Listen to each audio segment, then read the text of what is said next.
Kur pirštinės mano beniušūtį. Valia, sveikučiai, mano mėlėjai Chalturščiko kanalo žiūrovai. Šiandien dieną šitoje nuostabioje patalpoje matome, kaip beniušūtis chaltūrina. Tai kaip matėt praeitose serijose, iškasėm visą minkštąją dalį. Ta plutra tokia, čia ta plutra buvo nuo tų šiaudų, dulkių, visokių sluoksnis tikrai didelis. Tai ką mes dabar darom, vietoj to, kad užsakyti žvyrą arba smėlį ir pasipilti po apačią, dedam betoninės atlikas, kurios pas mane prisikaupusios tai vieno objekto, tai kito objekto, tai galvoju prireiks, tai galvoju, kad panaudos iš kur nors. Va. Pasakykit, kaip jūs galvojat, čia chaltūra ar pinigų taupimas bereikalingas? Brangieji visažiniai. YouTuberiai, ne YouTuberiai, o YouTube'o žiūrovai viską žino. Naujas betonas susiklijuos su šitom betoniniam čerpiam sakau, su šitais akmenim. Ir bus stronginis variantas. Užsakysim vėl betoną drėgmę atsparų ir su fiber viduj, nes čia nedėsim jokios armatūros. Ir pilsis, mes skaičiavom, kad pilsis 10 somų, bet iškas tai yra apie 15 vietom 20 somų. Dėl to dedam šitos betonus, ir gausis toksai mišinys su šitais akmenim tarp 15-20 cm. Aš jums nebepapasakojau, kuom baigėsi šitas auto įvykis, kur hebrytė atsitiko, ar kaip čia pavadinti. Pirmas dalyks, tai aš kai atvažiavau prie to, kur atsitiko ten viskas, užpildžiau tą papiriuką, uždėjau, išvažiavau ir Aleksas sako, tai aš čia viskas, pizduliai daugiau negausiu, man pizdai nieks neatrašys. Sakau, o tai už ką? Taigi čia, pirmas dalykas, jisai galvoja, kad jisai kalčiausias, nes jisai priekabą kabina. Artūras galvoja, kad irgi jo kaltė, nes pats nepažiūrėjo, paskubėjo. Antras dalykas, tai aš manau, kad aš esu kalčiausias, kadangi aš laiku nesužiūrėjęs priekabos, kad būtų tvarkinga. Troselis buvo pažeistas, nefunkcionuoja tas, kaip priekaba, tai trūksta, kad stabdį sutrauktų. Tai viskas. Aš nenupirkau, važiuoju plys, aš nesužiūrėjau. Būtų priekaba tiesiog atsikabinus, užsikirtus ir viskas, būtų mašina neįpuolus. Tai realiai mano kaltė. Tai žodžiu, buvo Aleksas labai nustebęs, kad nei apšaukiau, nei pizduliai daviau, nei ką. Bet sakau, toks įvykis šiaip bet kam gali atsitikti, tai čia nelaimė, o ne kažkaip, kaip čia pasakyti, yra kaip yra. O žmogus paskui man tą patį vakarą paskambino, sako, žinai, aš šitą mašiną jau važiuoju paskutinius kilometrus. Nėra ten ta mašina, kad baisiai sena, ten Fiat kažkoks, dabar nesimenu, koks ten modelis, Punto, man atrodo. Ir sako, po technikinis baigsi, sako, aš tą mašiną metalo laužą, sako, nes jinai, sako, aš nepapraeisiu technikinę. Tai sako, žinok, aš nieko nedarysiu apie tai, sako, tavęs, ar pinigą, ar kaip čia, sako, kompensacijos neprašysiu. Nors tokioje vietoje, aš taip galvoju, bile kuris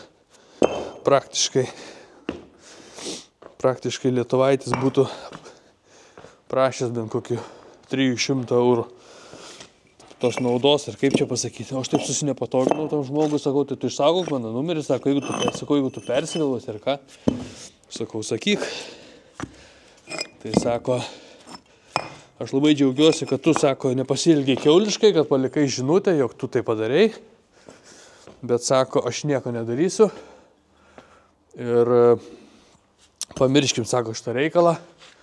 Sako, džiugu, kad tu esi sąžiningas ir, kad tą raštelį palikau už lango. Juk. Jis ir man yra buvę priekabą įpuolę, kažkada žmogus paliko raštelį. Aš jam paskambinau, sakau, aš tau, sakau, jūs man priekabos lempą nulaužė. Sakau, aš surasiu internete, kiek nekainuoja, sakau, man tai lempą nupirkt, aš pats pasikeisiu. Ten kažkokios naudos nereikalauju. Tai va, tai smagu, kad toks yra, žmogiškas faktorius. Niekam jokių nuostolių.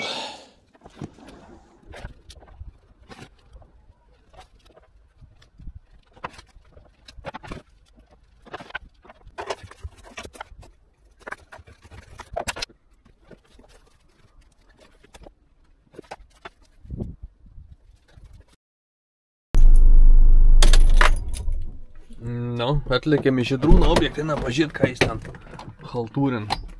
Girdžiu, kad piškin su pistoletu. Trištiš. Neapsimes, kad dirbi.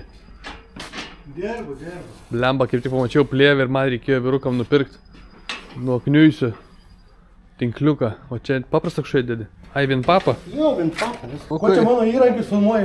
Žiūro, kunčią pavogti reikia. Vėl nutylins tie burundukai. Ten dirbi ir ateik pas normalų vyrą dirbi. Normalų vyrą? Jo. Tai toj va, komisijoje patikrinsim, kas čia dabar yra. Kas čia?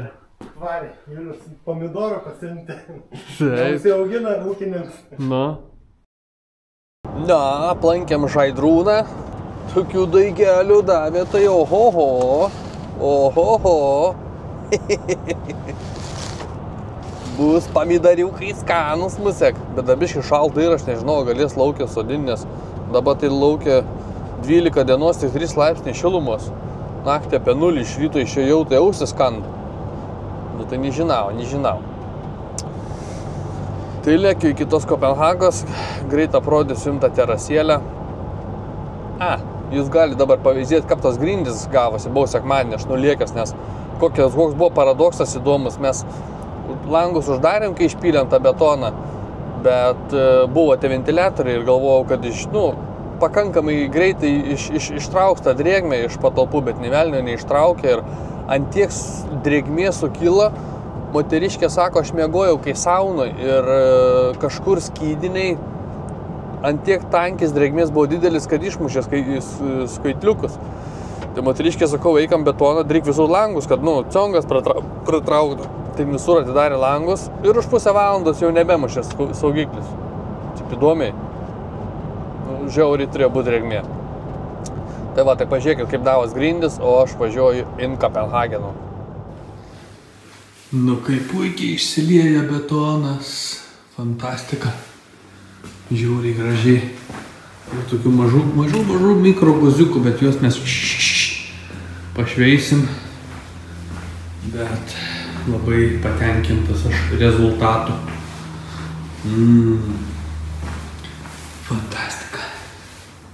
Fantastika. Nu, terasą jau sėdėjo užsakovai. Užsišveičia šponkutės, tą čia biškį reikėtų. Tai dar šį čia... Galima man užlipti? Tai aišku. Ar laikys mano storą šikną? Mano storą? Čiua. A kur tie išvažiavę žmogai? Nežinau, pažiūrėsiu. Viskas uždaryta, šiaip bezdalus vedina visą laiką atidaryta būna. Nu, gera terasa, nu. Su dviratuku kur nors. Čiu taip linguoja, galėtų gal lentelį suk, kad surišti. Tai galiu. Blogiau nebus. Nu. Tai žodžiu, dienikė nesibaig. Pareinu mažąją iš mokyklos. Matot, jau vagonėlis garažiai varyts. Ką darysim su vagonėliu? Jungsim saulės panelę ant dienų. Tai noriu parodyti, pasidžiaugti. AliExpress'e nusipirkęs tokį dalyką turiu čia prieš metus. Ir niekad nebuvau išbandęs ir aš taip skeptiškai žiūriu tos AliExpress'ų dalykus. Čia yra, žinokit, suvirimas, plasmasė. Tai šiandien ryte, nelabai čia matysis, bet čia va, buvo sulūžus, aš paėmiau ir suvirinau šitą dalyką. Jau va, tvirtai laikosi, bet aišku pirksim naują, nes čia yra sulūžę. Tai dabar darysim dviračio servizą. Ir tada padangą. Reikia rankenėlės pakeisti, padangą sukliuoti, apsaugą pakeisti. Jo? Kad galėtų važiuoti. Va, nusterdėm apsaugą. Nežinau, čia iš artim parašė izoliaciją, tiesiog uždėjau aš ant viršaus, kad tiesiog, labai skubėjau ryte padaryti. Bet va toks dalykas yra. Gal taip geriau mats, va. Susivirina ir jinai buvo visiškai atlūžus. Labai žiauriai geras dalykas. Pademonstruosiu gal kitą kartą nors kai darysiu. Tai va, čia reikia detalę nusipirkti, rankenas reikia nusipirkti. Ir išmontuosim padangą, tuoj pažiūrėsim, ar didelė skylė, ar galima suklijuoti, ar reikės pirkti naujų šliaukų.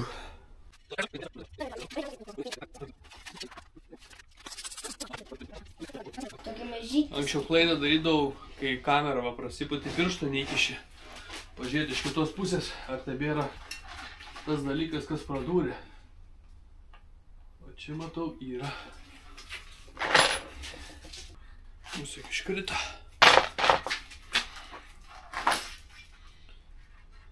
Mažas metaliukas.